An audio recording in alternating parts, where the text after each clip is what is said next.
Pola berpikir kan tidak sama. Ada yang semangat menghafal, ada yang hafalannya cepat tapi tidak paham-paham. Jadi orang berjuang jangan sampai merasa dirinya itu jadi kulit, biar tidak merasa terbuang. Mesti jadi isinya. Jadi isi. Kalau orang jadi isi, tidak akan pernah mempunyai pola pikir dibuang. Tidak akan pernah mempunyai pola pikir dimanfaatkan. Tidak akan pernah mempunyai pola pikir dianggap orang yang tidak tahu terima kasih. Amsilati Jaga Podcast, motivasi, inspirasi, solusi, ngobrol asyik tentang Amsilati. Wujudkan masa depan cerah, berpikir, berzikir, dan beramal nyata. Bismillahirrahmanirrahim. Assalamualaikum warahmatullahi wabarakatuh. Alhamdulillahirrabbilalamin. Allahumma sholli ala Muhammad wa ala ali sayyidina Muhammad. Apa kabar teman-teman semua?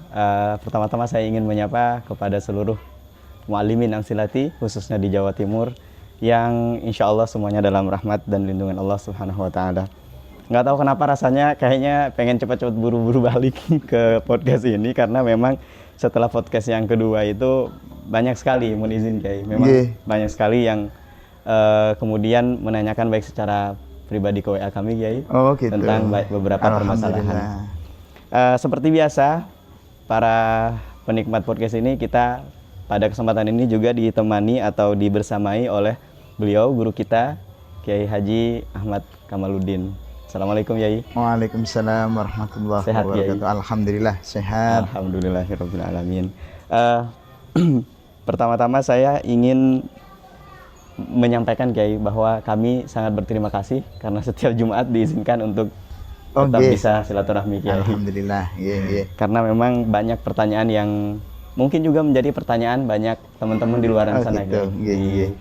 Semoga ya ini menjadi bentuk menjadi bentuk inilah, bisa dibilang sesuatu hal yang mungkin dianggap sepele, tapi ya semoga banyak manfaatnya. Amin, insya Allah. Tentu banyak manfaatnya. Teman-teman semua, seperti biasa, sebelum Anda melanjutkan menontonnya, jangan lupa untuk mendukung channel ini dengan yang belum subscribe, bisa subscribe supaya bisa dapat notifikasi kalau kita upload podcast baru atau video baru, dan komennya yang baik-baik. Kalau ada pertanyaan silakan bisa langsung nanya, nanti kami sampaikan di podcast berikutnya. Kiai, saya mohon izin untuk masuk ke pertanyaan pertama Kiai. Oh, monggo. Pertama ini Kiai, kemarin saya kedatangan tamu ceritanya, kemudian bertanya tentang program Amsilati yang kami jalankan di tempat kami. Saya jelaskan panjang lebar, terus beliau akhirnya tertarik lah dan bertanya, ini kalau mau menjalankan program Amsilati ini bagaimana?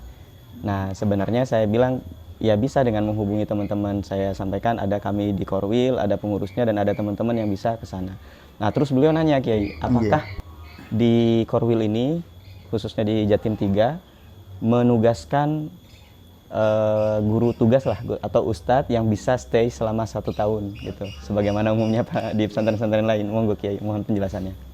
Assalamualaikum warahmatullahi wabarakatuh. Sebelum saya menyampaikan sedikit, semoga semua teman-teman munajat yang ada di Jawa Timur selalu diberi limpahan berkah, sehat walafiat, dan ilmu yang barokah dan bermanfaat. Amin.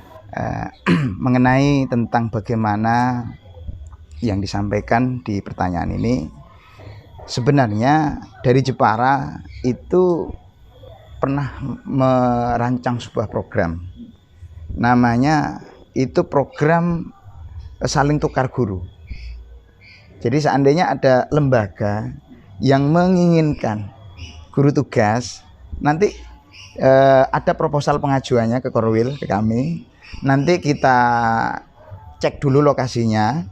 Jadi diinterview dulu kelayakan lembaga seperti apa, tentang tanggung jawab yang harus dilaksanakan pada guru tugas ini, jumlah muridnya seperti apa. Kalau jumlah muridnya hanya 10 atau 5 kan eman, datangkan dari Jepara gitu. Termasuk mungkin kelayakan tempat ya? Kelayakan tempat dan lain sebagainya. Nanti kalau secara interview itu memang betul-betul butuh, artinya sesuai, nah nanti kita kasih rekom, kita ajukan ke pusat. Nah dari pusat sebenarnya itu ada namanya program, ketika ada lembaga itu mendapatkan guru tugas, nah nanti sebisa mungkin dari lembaga itu juga harus dikirim ke Jepara. Sehingga ketika guru tugas itu masa tugasnya sudah selesai, santri yang dikirim ke Jepara tadi ini bisa melanjutkan program yang sudah dirintis oleh guru tugas. Nah, karena di Jepara sendiri guru tugas juga terbatas, sehingga sejak tahun 2008 Korwil Jawa Timur ini sudah juga mengantisipasi, artinya membuat program cadangan.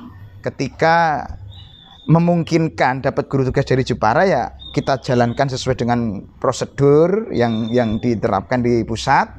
Jika tidak, nah, ada namanya program kaderisasi. Jadi setiap lembaga yang memang ingin menerapkan Amsilati, ya harus ada kadernya. Jadi kita membuat kader atau membuat guru dulu, tidak harus khatam.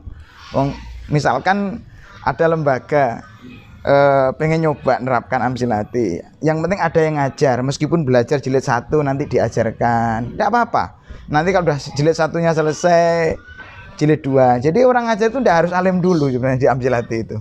Jadi mohon izin Kiai, ini memutus atau menjawab pertanyaan apakah untuk mengajar Amsilati ini mesti khatam dulu atau Tidak. Oh iya. Boleh. Jadi Jilid yang 1 saja diajarkan tidak apa-apa. Jadi tidak harus khatam mahir, tidak. Nah, justru kadang karena gini, seperti ini nyambung ke podcast yang kedua ya. Kemarin tuh ngajar kan panggilan jiwa. Masa orang terpanggil jiwanya kalau sudah alim? Saya nanti mau ngajar kalau saya sudah alim. Iya kalau dia bisa alim, kalau enggak. Iya, betul. Sama halnya dengan orang pengen sedekah nunggu kaya. Saya mau sedekah nanti kalau sudah kaya. Ternyata seumur hidup dia tidak kaya-kaya. Akhirnya apa yang terjadi? Malah tidak jadi sedekah. Jadi yang benar sama. itu bagaimana Kiai? Ya kita dulu nanti kaya. Di hati Kanjeng Nabi kan balighu anni walau ayatan. Sampaikanlah ilmu walau yang dia tahu. Jadi kalau ngajar itu panggilan jiwa, ketika dia itu belum tahu Amsilati aja sudah terpanggil untuk ngajar, jalankan. Jadi nanti untuk pembelajaran metode jilid 1 dulu. Kalau jilid 1 ini kan jilid 1 kan kalau untuk kilatan kan 2 hari 3 hari cukup. Lebih-lebih rata-rata para asyatid itu kan udah punya dasar di pondoknya, sehingga lebih cepat. Nah diajarkan dah sebisanya. Jilid 1 dulu tidak apa-apa, jilid 1 khatam, nanti jilid 2, begitu seterusnya. Itu pokoknya Amsilati itu tidak usah dibuat ruwet. Karena Amsilati ini adalah metode mudah, metode cepat. Kenapa diperlambat? Dan kenapa dibikin ribet ya? Karena Amsilati tujuannya untuk mempermudah, kenapa dibikin ribet? Nah itu. Makanya di Jatim 3 dari kader-kader setiap lembaga yang sudah ada itu kan jadi mu'alim. Yang asalnya dia santri, dikader untuk jadi guru, akhirnya terkumpul. Nah, jadilah Munajat ini. Munajat ini organisasi dari Mu'allimin Amsilati Jawa Timur. Nah, isinya Munajat ini 98% bisa dibilang 99% bahkan 100% itu bukan alumni Jepara. Mereka ini adalah mu'allimin orang-orang yang terpanggil jiwanya untuk mengamalkan ilmunya lewat Amsilati dari pondok-pondok setiap lembaga. Nah, jadi kalau misalkan ada satu lembaga menginginkan, kita tawarkan juga, jenengan mau guru tugas, apa mau kaderisasi, atau mau belajar sendiri, ya, seperti itu. Nah seandainya kok ternyata setiap hari itu memang kebetulan dia tidak memungkinkan, ya dari program munajat atau kaderisasi ini saya kembangkan lagi menjadi ini pesantren 1 hari itu. Yang sempat dibahas di yang dibahas kemarin lah. Pesantren 1 hari ini dilaksanakan tujuannya adalah untuk menstimulasi guru-guru di kampung. Kalau di kampung kan rata-rata musola itu kan yang dididik, yang diberikan ajarannya kan Al-Quran.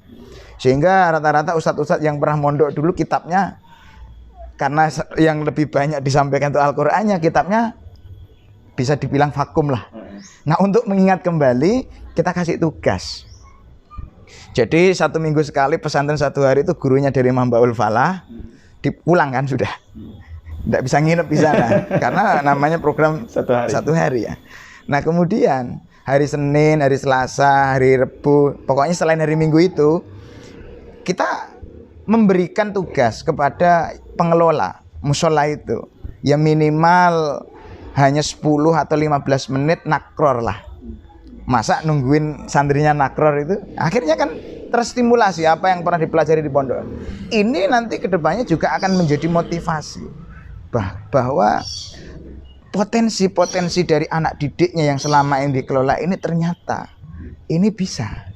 Dan saya juga pernah belajar di situ, sehingga muncul kembali ingatan-ingatan tentang pendidikan pesantren, yang mana pengalaman ilmunya ini bisa juga ditumpahkan kepada santri. Nah, ketika pengalaman motivasi dari gurunya di musola disampaikan kepada santri-santri, akhirnya kan menjadi sebuah keinginan anak-anak untuk bagaimana saya kok pengen mondok. Itu kan sebenarnya anak pengen mondok itu kan cerita-cerita motivasi dari dari ustadz-ustadznya di musola kan. Nah, sebenarnya banyak cara untuk menerapkan Amsilati itu. Pokoknya saya ngomong pokoknya ini ya. Pokoknya kalau sudah ngomong pokok itu kan ya inti gitu loh. Enggak usah dibuat ruwet. Selama ada panggilan ya sudah kita jalankan. Saya mohon izin memotong Kiai.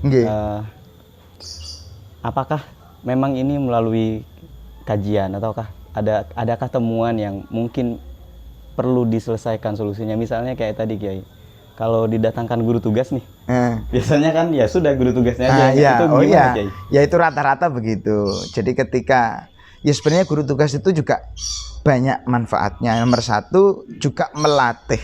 Guru tugas sendiri yang ditugas itu kan satu sisi dia ngajar. Yang kedua juga belajar. Belajar bermasyarakat, belajar memahami pendidikan di luar pesantren, kumpul dengan masyarakat seperti apa, kan pola pikir beda-beda. Nah, cuma kadang juga ada pesantren yang sudah datangkan guru tugas, akhirnya ya mungkin kesibukan, namanya pengasuh kan atau lembaga kan punya kesibukan banyak, sehingga terkadang ada yang pasrah bongkoan bahasanya. Wes apa jare guru tugas wes. Jadi akhirnya pengelola itu sudah tidak mau tahu. Nah, ketika guru tugas sudah masanya selesai, kebingungan lagi. Kenapa? Karena tidak merekam jejak guru tugas selama tugas itu apa, metodenya apa yang dipakai, pengelolaannya bagaimana, penanganannya tidak ada penelitian di situ. Pokoknya pengennya ini tak serahkan ngajar di sini sampai wisuda selesai. Nah, ketika guru tugasnya selesai pulang, kalau ndak ada kadernya pasti bingung lagi. Seandainya tuh ada guru tugas, pengkaderan itu juga menjadi lebih penting.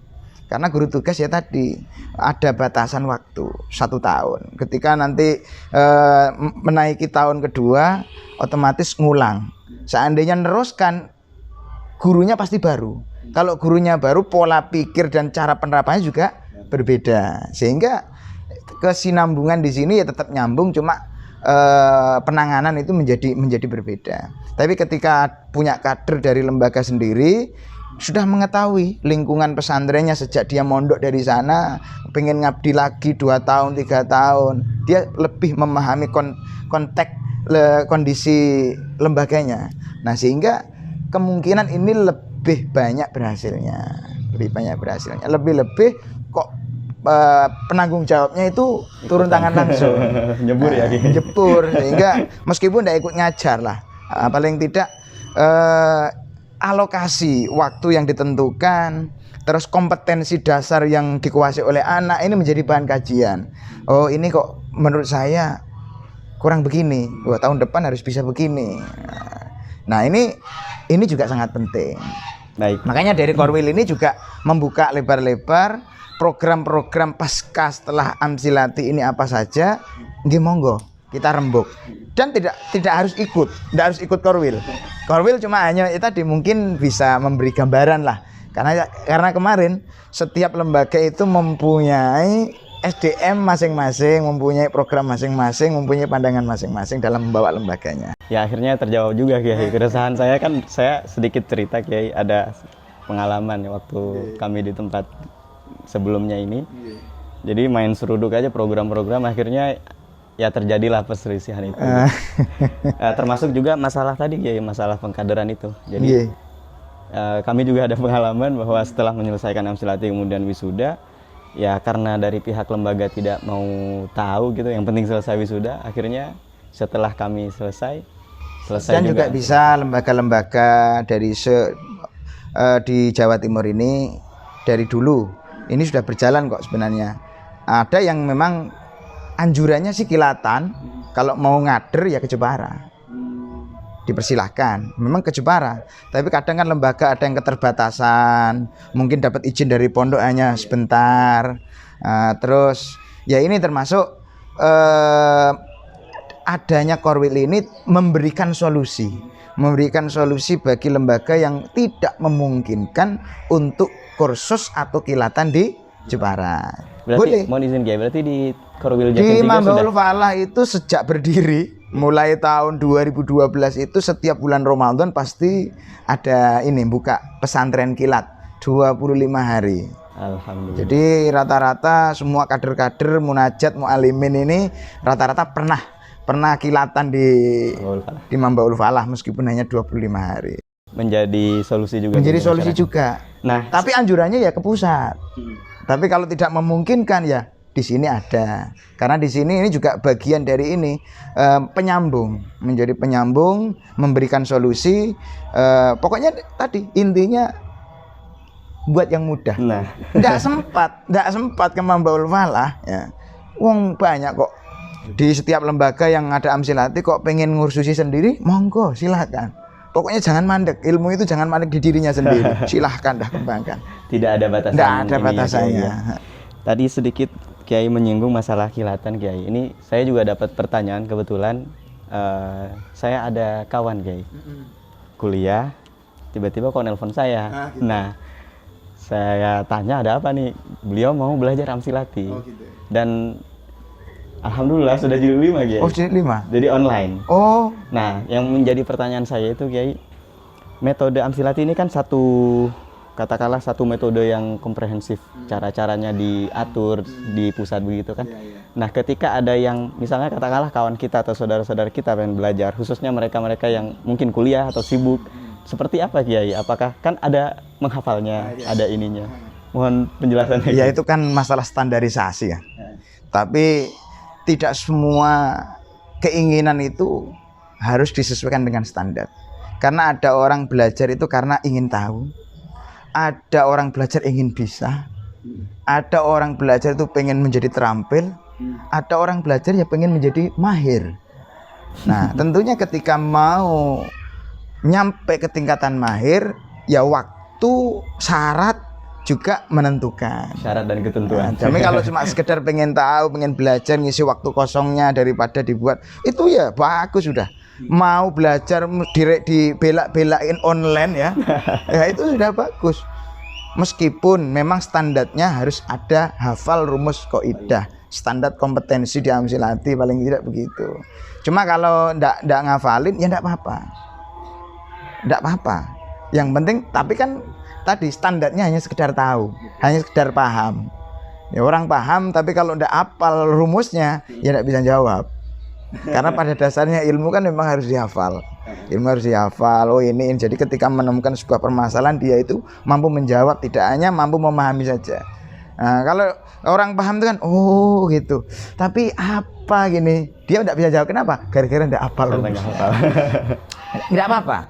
Bagus. Pokoknya sesuai dengan yang disampaikan Abaya itu, bahwa amsilati itu kan program pemula. Bisa dibilang TK katanya. TK itu kan taman kanak-kanak, bisa taman kawa-kawa. Lah kemampuan pola berpikir kan tidak sama. Ada yang semangat menghafal, ada yang hafalannya cepat tapi tidak paham-paham. Seperti anak kecil-kecil itu kan keuntungannya di sana. Tapi itu lebih bagus.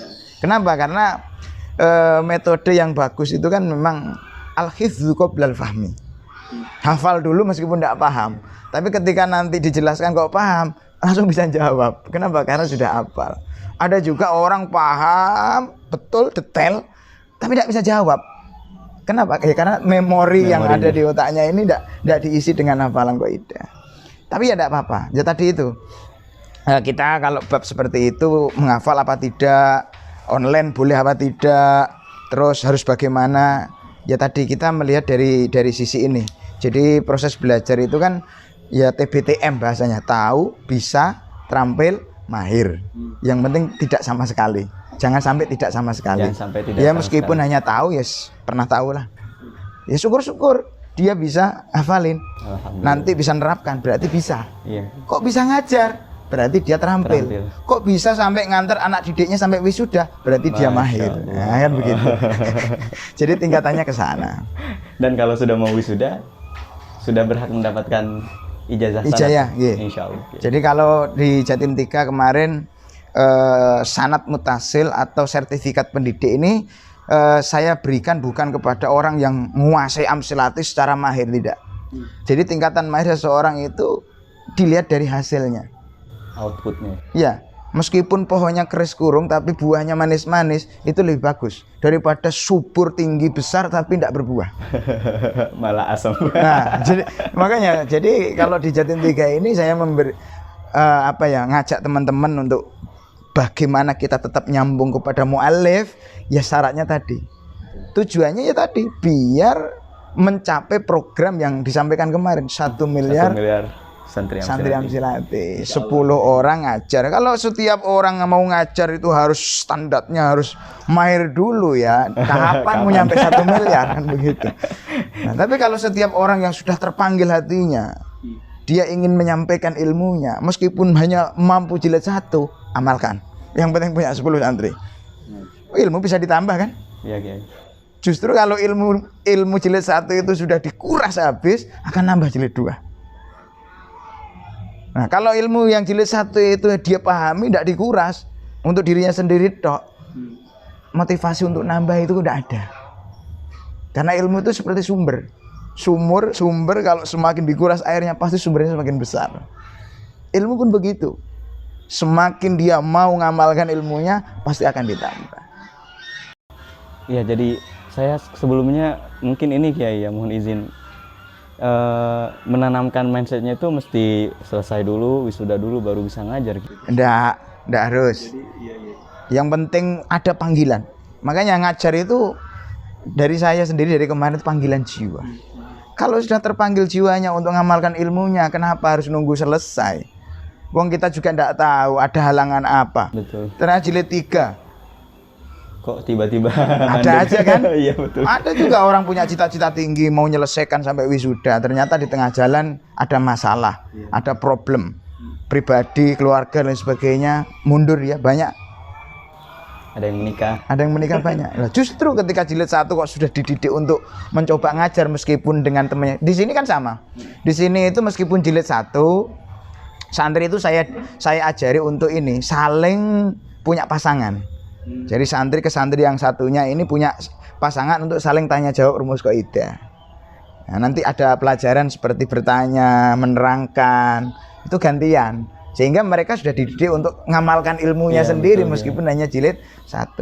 Padahal secara tidak langsung kan sama-sama belajar. Bukan ngajar sebenarnya, tapi secara programnya ini kan program belajar. Tapi karena ada tanya jawab, interaksi sesuai dengan kompetensi metodologi amsilati, harus banyak pertanyaan, tanya jawab di rumus kaidah, akhirnya mereka menguasai pola pikir mengajar, sehingga motivasinya menjadi terus, tidak akan putus. Rata-rata kan orang hafalan, santri hafalan, bosen, akhirnya karena dia tidak kuat, putus asa, berhenti. Nah, kalau semacam ada tanya jawab seperti ini, dia akan selalu termotivasi. Di samping dia belajar, ternyata dia bisa ngajar, sehingga ingin melanjutkan ke jenjang yang lebih tinggi. Dan mohon izin Kiai, itu yang terjadi sama saya kayaknya. Ya tapi saya tidak niat nyindir sampean. Dan ya berterima kasih tentunya sudah diingatkan. Jadi mungkin ke depan ini menjadi hal yang baru ya Kiai, untuk para mu'alimin, teman-teman yang mengajar itu. Jadi ya sedini mungkin ya Kiai ya, Ya, untuk diberikan sedini mungkin. kesempatan untuk mengajar kepada anak-anak didik kita. Lebih bagus karena mereka nanti pola pikir mereka akan menjadi lebih luas di Amsilati gitu. Karena diakui atau tidak, disadari atau tidak, misalnya kita nunggu wisuda, habis wisuda terus mau ngucapin ini bagaimana, mau nanyanya mulainya dari mana gitu ya Kiai ya. Baik Kiai, saya mau izin masuk ke pertanyaan ketiga Kiai. Mungkin teman-teman para pengajar khususnya yang di Jawa Timur Kiai sudah banyak tahu lah ya, Kiai Kamal itu awalnya ke Jawa Timur kan dari ditugas ya itu. Ya, saya tugas. Sampai sekarang tugas. Sampai sekarang saya tugas. alhamdulillah sampai sekarang itu belum boyong dari Jepara. Ini belum pernah pamitan boyong. Nah. Saya masih status santri aktif Jepara tapi yang berkeliaran. Nanti bisa ditiru teman-teman. Ini saya mau nanya Kiai, tips bagaimana ketika kita terjun di masyarakat Kiai. Nah biasanya kan tadi yang seperti pengalaman kami Kiai, ketika masuk ke lembaga ya ada yang welcome-nya sangat, ada yang welcome setengah-setengah, ada yang malah nggak merespon sama sekali, dan berbagai macam tantangan-tantangan yang lain kan mungkin Kiai bisa sharing ke kita. Kalau sudah ngajar di masyarakat itu Kang, itu kategorinya sudah berjuang. Artinya lingkup perjuangan itu ukurannya adalah antara manfaat dan tidak. Nah, ukuran manfaat atau tidak, kadang kita salah persepsi. Seperti ada lembaga yang memang welcome-nya setengah-setengah. Kan kita terkesan hanya dimanfaatkan saja. Iya Kiai, jadi Iya kan? kita jadi kayak putus asa dan kurang semangat. Jadi kalau menanggapi seperti itu ya kita jangan mempunyai pola pikir dimanfaatkan. Tapi kita harus berpikir kita itu sebenarnya dijadikan bermanfaat. Dimanfaatkan dan dijadikan manfaat. Bermanfaat. Sama esensi tapi walaupun beda kata-kata ya Kiai. Beda makna. Beda mana ya? Beda makna. Esensinya ini lebih ini. Kalau kita ini selalu merasa dimanfaatkan oleh orang, tentunya kita akan mempunyai tolak ukur. Oh saya kok malas cuma dimanfaatin terus. Nah, ini akhirnya yang menjadikan hati kita ini berontak, bisa-bisa ndak ikhlas ngajar itu. Padahal syaratnya orang ngajar ilmunya manfaat itu harus ikhlas, gitu kan? Nah, ketika kita sudah merasa dimanfaatin, kok kita pola pikir kita dirubah. Oh, saya ini meskipun menurut saya tadi dimanfaatkan, harus saya rubah. Saya ini tidak dimanfaatkan, tapi saya ini dijadikan bermanfaat di sini. Nah, kalau bisa berpikir seperti itu, akhirnya kita mau tidak mau kan memaksa diri kita untuk ikhlas. Padahal ikhlas itu tidak perlu dipaksa. Seharusnya. Ya, tapi sebenarnya betul. Ikhlas harus dipaksa. Tidak ada ceritanya orang ikhlas tidak dipaksa. Orang ingin ikhlas itu harus dipaksa juga. Kalau enggak dipaksa, gimana kita mau ikhlas? Iya apa tidak? Iya betul ya. Betul. Ya. Nomor 1, nomor 2. Ketika kita nanti sudah biasanya orang berjuang di masyarakat, kadang ketika sudah kita melakukan sesuatu yang menurut kita sudah bermanfaat, kadang merasa tidak dianggap. Kita kadang kecewa. Karena sudah ada yang lebih bagus, ada yang lebih bagus dari Amsilati mungkin. Kok merasa ditinggalkan dan lain sebagainya. Saya pernah berjuang di sini, ikut andil, berjuang bangun pendidikan dan lain sebagainya. Karena sudah maju, ternyata merasa disingkirkan. Seakan-akan kita itu kan pernah ada pepatah kacang lupa kulitnya. Lupa kulitnya. Itu tidak benar. Kacang lupa kulitnya Kiai. Ya terserah, itu pola pikir orang kan beda-beda. Tapi kalau pola pikir saya menangani jadi pelaku yang ya seandainya mau diakui berjuang misalkan. Sebenarnya ya berjuang ini juga apa ya? Saya sendiri juga ndak begitu belum kategori pejuang lah. Ya masih nyantai-nyantai aja lah seininya. Cuma kalau ada istilah kacang lupa sama kulitnya ini, saya memaknainya berbeda. Kalau dalam perjuangan, seharusnya itu bukan kacang lupa kulitnya, tapi harus dibalik. Jangan sampai kulit lupa sama kacangnya. Maksudnya bagaimana Kiai? Gini, kalau kita merasa dijadikan kulit Siapa suruh jadi kulit? Orang tidak tahu terima kasih itu bahasanya kan kacang lupa kulitnya.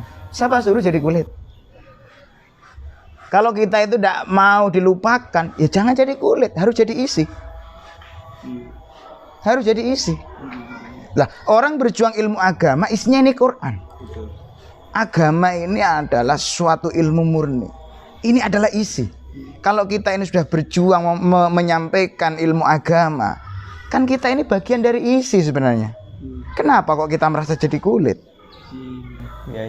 Lagi-lagi membalikkan mindset tadi yang ke kita sendiri. Betul. Ya. Jadi kalau kita merasa tidak dianggap dan tidak bahasanya tadi kita mempunyai orang kok tidak tahu terima kasih, tidak tahu asal usulnya. Oh, itu berarti kacang lupa kulitnya. Berarti kan nganggap dirinya sendiri kulit itu. Ya. Ya saya nangkep ya. Ya kan? Iya betul. Ya. Jadi kalau kita berpikir saya ini tidak kulit, saya ini isi. Kita tidak akan pernah merasa kacang lupa sama kulitnya. Karena orang yang berisi dia harus jadi kulit. Jadi orang berjuang jangan sampai merasa dirinya itu jadi kulit, biar tidak merasa terbuang. Mesti jadi isinya. Jadi isi. Kalau orang jadi isi, tidak akan pernah mempunyai pola pikir dibuang. Tidak akan pernah mempunyai pola pikir dimanfaatkan. Tidak akan pernah mempunyai pola pikir dianggap orang yang tidak tahu terima kasih. Karena kita isi, kita itu bagian dari di dalam ajaran itu sendiri. Iya, gitu toh kan? Iya, simpel. betul, ya. Kalau kita ini merasa jadi isi, ya kita akan berjuang. Kita tidak akan pilih-pilih mau digimanakan seperti apa. Ya isi kok tetap berharga. Jadi kalau kita itu merasa dibuang menjadi kulit kan memang menandakan dirinya tidak berharga. Iya betul. Ya. Mana ada orang makan kacang sak kulitnya? Harus dibuang. Mana ada orang makan kacang sak kulitnya? Kacang itu dimakan, kulit pasti dibuang. Kalau kita tidak mau dibuang, jangan jadi kulit. Dalam perjuangan kita jangan jadi kulit, jadi isi. Toh seandainya kok kita terpaksa jadi kulit, harus jadi kulitnya Quran, harus jadi sambolnya Quran, harus jadi covernya Quran, harus jadi covernya kitab-kitab. Tetap mulia. Gimana itu ya? Ya dicium. Orang baca Quran yang dicium bukan isinya, kulitnya. Artinya orang kalau ngabdi ke kiai, ngabdi ke agama, betul-betul ngabdi kepada gurunya, kita itu ikut mulia. Saya pernah undangan ngajak supir, ya supirnya itu ya saya kan seneng lah, banyak temen lah, ndak milih-milih. Pokoknya kebetulan yang tak bawa itu orangnya agak berpenampilan preman sedikit lah. Saya ndak apa-apa sampean preman dah. Kalau acara ini acara nyantai, ini acara pengajian, ya paling tidak sampean songkoan lah. Kalau ndak punya baju putih tak kasih pinjam. Terus biar saya songkoan saja. Ketika songkoan nyupirin saya pakai baju juga salin karena di acara pengajian merasa malu pakai baju. Ketika turun dari mobil, artinya banyak orang salaman, dicium juga tangannya, Pas waktu pulang cerita ke saya, loh malu saya orang kayak gini kok diciumin. Nah itu itulah barokahnya orang ada di jalur hal-hal yang baik. Seperti Quran itu, orang kalau jadi sambalnya Quran, meskipun lusuh kelihatannya, tetap dicium, tetap mulia ya. Tetap mulia. Toh itu seandainya terpaksa jadi kalau jadi kulit. Lah kalau kulitnya Quran, tentunya kan dia tidak mau lepas dari isinya. Tapi kalau kulitnya kacang, ya harus dibuang. Harus dibuang tadi. Ya kan? Nah, kalau memang terpaksa jadi kulit, jadilah kulitnya Al-Quran, sambalnya Al-Quran.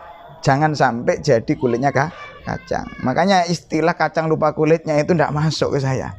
Karena saya tidak mau jadi kulit. Orang berjuang jangan sampai jadi kulit, harus jadi isi. Nah, ketika isi itu butuh namanya wadah perjuangan.